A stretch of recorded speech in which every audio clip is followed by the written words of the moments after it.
All right. Welcome back Welcome to back. another episode of Dre and Jay. We have been We gone such a back. long time. We've had a lot of stuff outside of the sports world going on, so that's why we're on a little hiatus. But we are back and ready to go, and we got a lot of football stuff to talk about with you guys today, and within the next couple of days.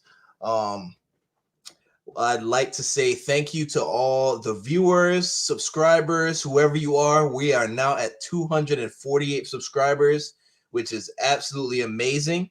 Our goal, I believe, before the beginning of the season, even though we hadn't even had any videos since, I believe was to get to 100 subscribers, and we blew that away. So I thank you guys to all the viewers that are watching. If you guys like the video, at the end of the video, make sure you like and you comment, you subscribe, you tell a friend, share it to your friends that like sports. And let's go ahead and dive in. Today we're going to be talking about the quarterback of each of the teams that we're fans of. I'm going to be talking about Tua, and Dre's going to be talking about Jalen Hurts. So I'm going to go ahead and You. start with Tua, kind of talking about what he needs to improve on, what I feel like he does well, and Dre will kind of piggyback off of it in terms of if he agrees with me, disagrees with me. So to kind of start with how Tua performed, Dre, if you could go ahead and read his stats since you said you had it up. Yeah, I'll be more than happy to oblige. All Here right, we go. so the NFL game, as we all know, is 60 minutes. So in 60 minutes, Tua Tagovailoa attempted 27 passes, completed only 16, 59% Mm-hmm. under 60. Quarterback rating of 79.6. He finished off with 200 passing yards, one touchdown, one interception, and he got sacked twice. An average of 7.5 yards per throw. And his longest throw of the day, 30, 36 yards. How you feel about his performance, Jay? Okay. Thanks for the stat check, by the way. Um, I feel like he didn't play great, but I don't think he played horrible either. I think he played okay in terms of a What grade. grade I do you would give get him? in terms of a grade, I would give him anywhere between a C and a C plus. It didn't really look too that good watching it live on TV. I actually got a chance on another person's YouTube channel that follows the Dolphins. His name is Finside the NFL. He's really good. He breaks down a lot of the film and stuff like that. And he showed the all 22, where you're able to see all the players on the field to get a much better outlook. And when I looked at it, it really shows that based on the circumstances, based on how well the defense played, and in terms of you know how it took for the players to develop into their routes and how the O line was blocking, I would say that I don't think he did too bad. I'm not going to sit up here and say, oh, well, the receivers dropped passes or the O line wasn't blocking, because when he was getting a clean pocket and while receivers were getting open, there was times where he might have checked down the ball or he might have thrown it to a guy that was 10 yards downfield instead of maybe throwing it to a guy that might have been 30 yards downfield, which could have ended up in a touchdown. So um, I'm going to continue to keep the hat on that I've had with Dre. While we definitely know he's not where we want him to be right now, I still feel like he just needs time to continue developing. And I feel like by the end of the season, I'm not saying we're gonna know by the end of the season he's the guy or he's the savior or whatever you want to call it. But I feel like by the end of the season, we should be able to gauge a good idea whether or not he has the potential to be the franchise quarterback or not. One thing that I did notice during the game is that last year he was checking the ball down a lot, throwing short passes. This time he was actually making, you could see he was making an effort to push the ball down the field. But the problem was, I feel like he was so focused on that it made him forget about thinking, it's okay to check down the ball every once in a while and pick up, 5 yards here, maybe 4 yards here. There's nothing wrong with that. And I felt like that was something that I'm not going to say was a problem, because he was pushing the ball down the field. but he just has to remember, it's not a bad thing to check down the ball. You just can't do it every single play. You Jim has know, showed us this week that it's not a bad thing to check down. I exactly. was really proud of him. I was actually gonna bring that up because that was something I noticed, and we'll go in more depth when we have Yeah, the that's in Jalen another Hurts video though. video. That's another video though. I'm Yeah. excited about that one, bro. So exactly. So I'll continue to say, continuing on. I mean, I feel like after seeing the all 22, where I was able to see all the players on the field, we definitely left a lot of plays on the field that could have easily resulted in another 14 points. There was plays where Jakeem Grant broke his man down and was wide open. There was a couple of plays. I wish I could show it on here, but I don't have the NFL all 22 access. But we left a lot of plays on the field, man. We left a lot of plays on the field. There was times where, yes, there I was time felt that way all season, bro, and you gave me hell, bro. I'm like, bro, we left a lot of plays on the we field, bro. did. We left a lot of, I'll be And it's honest, the last same year, thing. It's the same thing this year I'll so be honest, far. last year we left a lot of plays on the field last year too. I'm not gonna sit here Our and defense deny hand, that. our defense hands Pat Mahomes on a platter. The problem the problem is everybody just looks at when the O-line plays bad and they're getting torn up and that just sticks in everybody's head. Well, what about the times when the O-line is protected well? We do have a pocket. Are we capitalizing on every single one of those opportunities? Is Tua going through his I reads? Is he making the on-time throws? I'm glad you said that because I actually forgot to mention that. So sadly, for those people who don't really know too much of a history about Tua Tagovailoa, one of the knocks on him coming out of college and is still to this day is that a lot of times he would stare down his receivers and not really have a habit of going through his progressions. When he was in college and he played against their higher ranked teams and he was in those bigger games, there was actually times where players came after the game and said, we knew we would beat Tua because all he does is just looks at his first read. And if he doesn't have his first read, he breaks down. And for those Dolphins fans that are out there, Dre, I don't even know if you know about this, but one of the Patriots corners came out after the game and said, I wasn't impressed on how Tua played. We knew coming into the game that if Tua just looks at his first read and it's not there, he just throws the ball up in the air for grabs. And it's really sad that players are coming out and saying stuff like this. And it's really embarrassing. It really is. I think that I don't really think Tua, the thing is, he has to get a lot better at going through his progressions.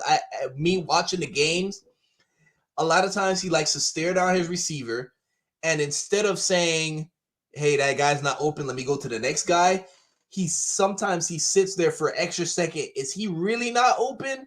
Maybe if I wait one more second, he's not open.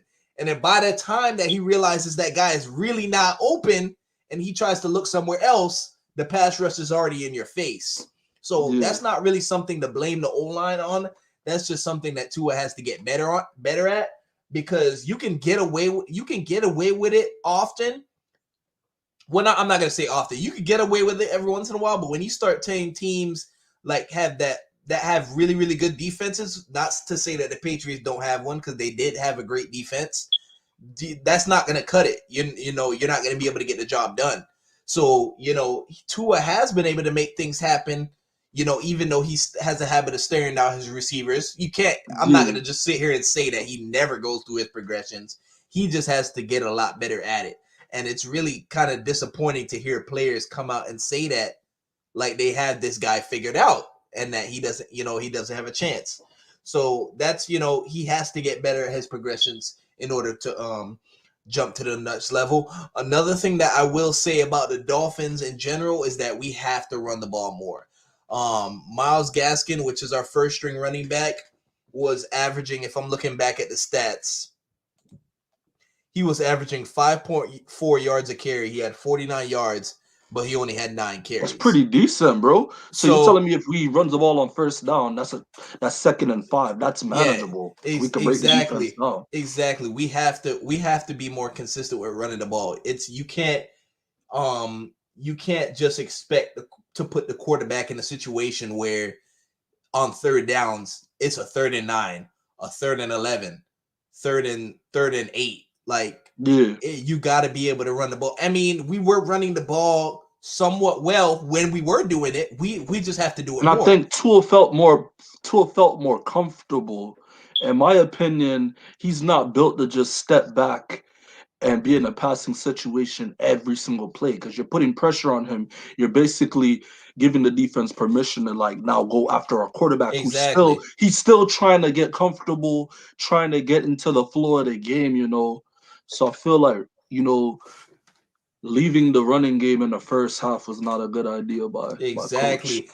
And that's what the thing that was so puzzling to me in the first half. A lot of people, I've been watching a lot of different Dolphins platforms talking about the game, and everybody's scratching their heads trying to figure out, yo, in the first half, in the very first drive we had, we moved the ball down the field with no issues. Then all of a sudden we just went away from what was working well. And then at the end of the second half and the beginning of the second half, we were moving the ball down the field with ease, doing what was working. A lot of people were saying, well, maybe the Dolphins don't really want to show too much of what they're doing well because now it's going to make it easier for teams they play later on down the road to like defend that because they know that's what you do well. So we know we have to stop that. But I mean, for me, I just want to try to continue to do what works. I get you might not want to show too much to the teams ahead, but this is the game. We're in this game. Let's That focus on it winning this doesn't game. it doesn't that whole So statement doesn't make sense to me too. No offense to those people, but that doesn't make sense. If you could run the ball down somebody's throat, the other team knows you're gonna run it. You're gonna run it up the middle. It's if you can stop it. it's not. It wasn't really the running game. It's more in terms of like us doing the RPOs and the quick passing. Like it was working when we were doing quick slants with Devontae Parker and we were doing the RPOs. The Patriots really couldn't stop that. But I guess, like I said, a lot of people were saying, hey, maybe the Dolphins didn't want to do it too much because if they feel like they can have success with it later on, they don't want teams to scheme against that and have a lot of film on it. So it makes sense in a way, but to me, I'm thinking, hey, we're in week 1. We're in this game. Let's win this game. We got to do whatever it takes. Yeah, So like who win the knows? game, bro. So who If you gotta knows? adjust in another game, if you have to adjust in another game, adjust in another game, bro. Why are we doing mid game experiments and changes when we're trying Exactly. to finish out the That's what game, a bro? lot of Like people. if the defense can't stop it, bro, like that's on them, bro. Do what works for the game. I get it, and I agree. It kind of depends on what side you want to take. Do they not want to show too much to keep Buffalo or whatever teams are coming up on their heels, or did they want to use maybe extra plays to kind of get to a little bit more comfortable with things he might not be as comfortable with? So it kind of, I mean, hey, at the end of the day, we won the game. So I mean, I'll take But it it, was an ugly but win, bro. it was an ugly win, and the Dolphins must have a really bad taste in their mouth knowing that we came away with a win and we didn't even play up to what our standards for playing is. So it's an ugly win. Everybody's gonna take the dub, but of course we know there's a lot of room for improvement. Is there anything else that you want to add on? I feel like I covered it pretty well. I do think you could call me a homer all you want, but I do think that we're gonna beat the Buffalo Bills next week. I feel like Will Fuller on the field, Jalen Waddle, Parker. It's gonna be It's too very many hard for weapons that. for that It's defense. too many If weapons. Tua does his job, it's gonna be overwhelming for that Buffalo Bills defense. They got Now, skill don't people get me wrong. suspect. Buffalo has some bad cats over there in the second. They got what's his name? They got Micah Hyde and they got Jordan Poyer. They got what's his name? Tre'Davious White. So they got some pretty good players over there. So I'm not sitting here saying that their defense is trash or that they're not going to be able to cover us, but it's going to be a challenge for them. Just They like don't it'll be scare a me. challenge. They don't scare me like Bill Belichick defense scares me. Yeah. So I So think Tua should have a more. they have Tua should. they have good defensive coaching, but I don't think that it's good enough coaching If and Tua's that talent. guy, if Tua's that guy, he has 300 yards in this game with multiple touchdown passes, or at least set us up set us up to score with rushing touchdowns. I would definitely like to also see them try to run the ball, try to get the run game established a lot earlier in this game. So we'll see what happens. I do think that we will win. That the Dolphins will win the game. It's definitely going to be a hard fought fight. I'm not going to sit here and say it's going to be a shootout, but it is a rival. It is a divisional game, so it will be a tough game. But I mean, we'll see what happens. But like I said, my biggest thing for Tua right now is holding on to the ball too long, and he needs to do a better job of getting through his progressions. I remember, I don't know if you saw, but there was a play close to the end of the game where he threw the interception where I guess he was trying to throw the ball out of bounds, but he couldn't get it out of bounds, and it ended up being an interception. But based on how it looks, that ball should have been gotten rid of a long time ago. One of the biggest things with Tua, and I think Nick Saban, his coach from Alabama, even said this once. The thing about Tua is that he's always looking for the big play. He always wants to make a play, which there's nothing wrong with that. But you have to understand that when the play is over or when the play is broken down, the play is broken down. He got hit really hard when he was trying to throw that interception, kind of like when, knock on wood, when he broke his hip. So you got to protect yourself as a quarterback at the same time too. Yes, you want to make a play, and you always want to try to make something out of nothing, but sometimes it's you just got to live for another down. That play could almost nearly cost us the game. And a lot of people, I hate a lot of Patriots fans going back and forth with Dolphins fans like, oh, if you guys never strip the fumble, we're kicking that field goal and we're winning the game. And my comeback is always, you guys didn't score enough points to win the game. It shouldn't have never came down to that point. So at the end of the day, you guys lost. But I mean, hey, I'm not gonna really get into that. But as far as Tua goes, yes, the offensive line does need to improve. We got the receiving core improved. Our defense didn't really look too good last week, but we'll see what happens this week. But when Tua has the opportunities available, when he has a clean pocket, when the receivers are getting open, he has to get them the ball, and he has to get them the ball on time. I'm not gonna coddle him and baby him like a lot of these Dolphins fans do and try to make excuses for him every time somebody critiques him. He has to prove it. He has to prove it to me. By the end of the season, I feel like it's going to be enough of a sample size to determine whether or not he's the guy, and we'll go from there. As far other than that, it's 1 week at a time. We're 1-0, and that's pretty much all I have to say about that. Is there anything else you want to add on? I just don't understand, bro. He's telling you what he is. Oh my gosh! So let me go ahead and end this video now before it ends up being an hour argument. For real, bro. Because I want to talk about my guy next, bro. All right, guys, we want to thank you for sticking around and watching the video. Y'all, please like, comment, and subscribe. We're gonna have more topics for you guys. Jalen Hurts, the Eagles. Also, we're gonna go over tonight's Thursday night game. Hey, nah, shit. But anyways, y'all like, comment, and subscribe. Thank you for watching, J and J. All right, deuces.